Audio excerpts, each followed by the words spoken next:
Bueno muchachos, y acá les presentamos a David, un nuevo biker que va a disfrutar de una potencia sin precedentes. Bienvenidos a la experiencia Bayash en carrera motos con Franklin Salazar, el paisa. Vea, se montó en una chimba de motocicleta, la Pulsar N125, negro con gris. Vea qué bonito como se ve David. Y acá con su asesor Franklin Salazar, el paisa.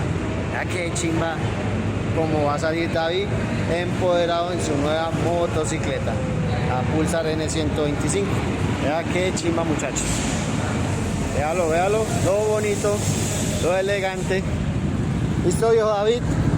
Que Dios me lo bendiga, que me la disfrute mucho. David, que me la vaya bien. Chao pues, bendiciones. Que la vaya muy bien. Ya saben, parceros, así como David, Franklin Salazar el paisa, carrera motos. Y véalo allá, feliz y contento.